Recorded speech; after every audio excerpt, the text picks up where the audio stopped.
people are overreacting when it comes to how we feel about Alabama and how they maybe are perceiving Alabama the rest of the way in the college football world.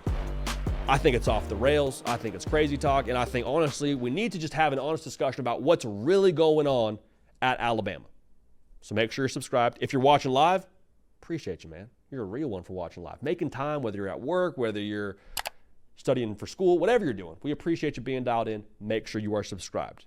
If you're watching after the fact as a one-off video, go ahead, hit that subscribe button. We are right on the doorstep of 200K subs. That's all y'all, so we appreciate you for that.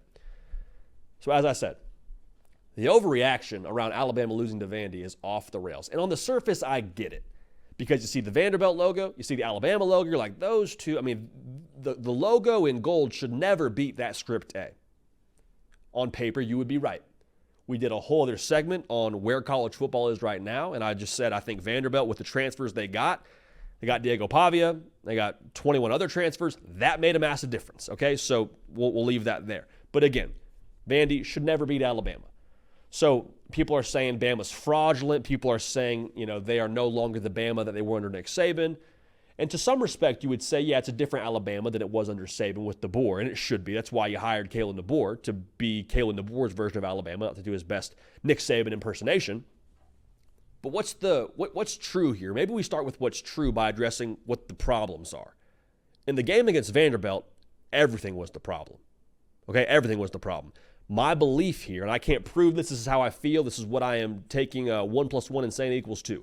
My belief is Alabama beats Georgia, sees Vanderbilt on the schedule, says, oh, thank goodness, and probably during the week don't take Vanderbilt as seriously. Again, I can't prove that. I'm not within those four walls. I could be dead wrong. But on game day, it did not look like Alabama took Vanderbilt seriously. I'm not here to recap that game. That's just what I'm saying. I would also say, when you try and point the finger at one specific spot, it's the defense, it's the offense. You win as a team, you lose as a team. That's a cliche, but in college football, it's real. It's very real. And when you talk about what the problem is going forward for Alabama, if they have a weak copy and paste they had against Vanderbilt in terms of preparation, in terms of intensity during the game, whatever you want to call it, they'll get beat again. They will absolutely get beat again. If, again, only if they duplicate the output and potentially the preparation, I would guess, they had against Vanderbilt. So here's what I think is maybe going too far. People are seeing the Malachi Moore clip of him being visibly frustrated, losing to Vanderbilt, and doing some things that I think he regrets. He waves off a sub trying to get on the field when he's still on the field and taking a knee. He kicks the football, it looked like, at the end of the game, and just crime of passion, if you will, a football crime of passion. Letting it all hang out, being emotional. And this is a story I haven't told before, but I'll tell it right now. When we went to Texas, Alabama a year ago, we were on the field as Texas is taking a knee to finish that game out.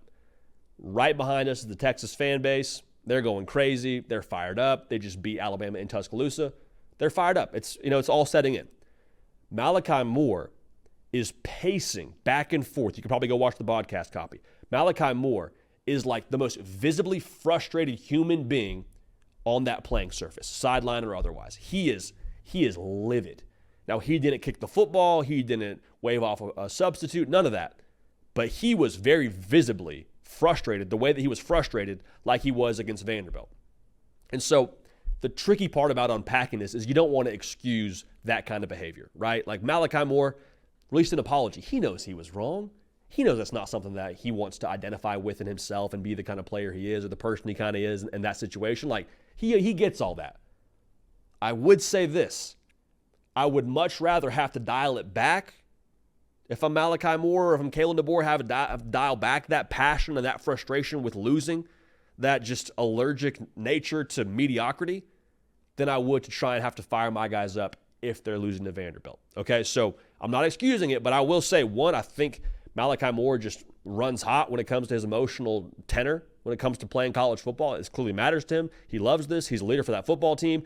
People are saying Bama has a culture problem. What?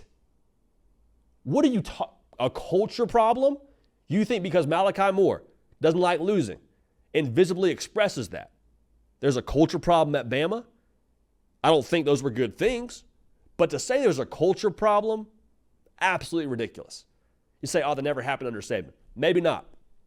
Maybe not, but I don't think it means there's a culture problem because a guy is visibly upset because he came back to Bama to go accomplish great things. And in that moment, it's probably hard to see past the loss to Vanderbilt. So I get that. I hate that, but I don't think this is something that points to a culture problem. The other thing that's just hilarious to me, and we are going to show no mercy here, people saying that Kayden DeBoer maybe isn't the guy at Alabama, or Kayden DeBoer isn't cut out for the Bama job because he's wearing the T-shirt against Vanderbilt. This is one that I'm not even sure is worth unpacking together just because it's so just ridiculous. Kayden DeBoer had Georgia dead to rights 28-0 in a hoodie. Guess what he was probably wearing under that hoodie? A T-shirt. Like it freaking matters. Because it doesn't.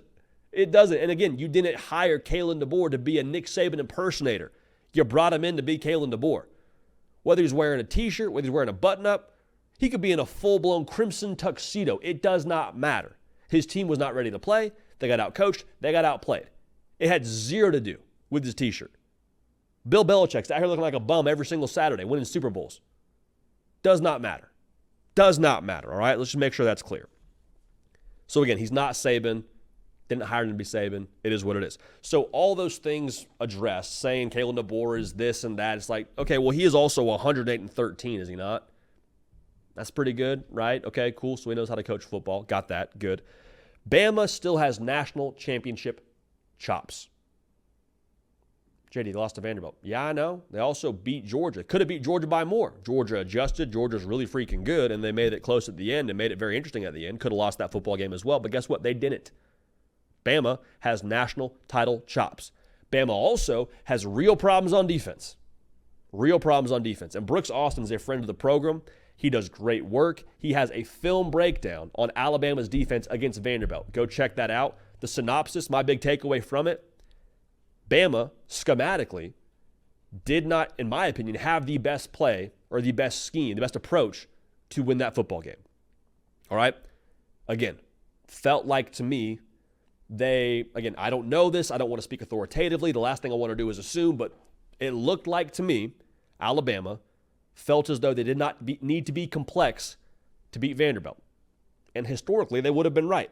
However, they weren't complex enough, and Alabama wasn't great on execution, and they lost the football game. So going back to what I said here, I don't think it's so much a personnel issue just yet.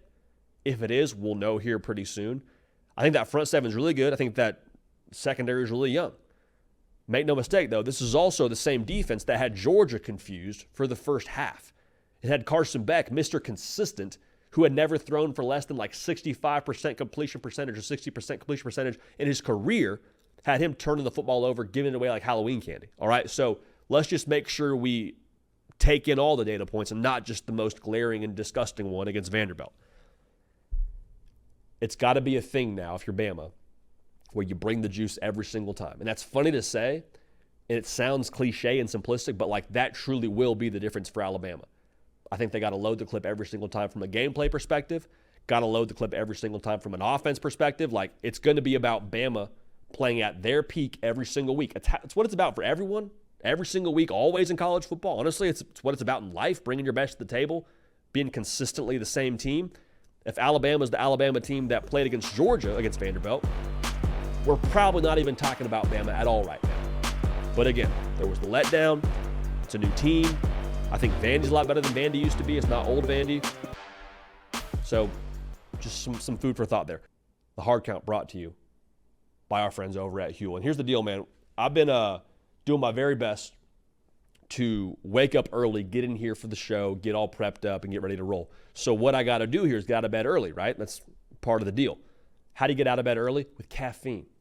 Huel, great meal replacement shakes. Also, some killer caffeine drinks, man. 200 milligrams right to the dome. I wake up, crack open a Huel right on my bedside table, take a few sips, 5 more minutes of the snooze. We're rocking and rolling. We got our day started. So if you're running late, no time for breakfast, and you're starving, we've all been there.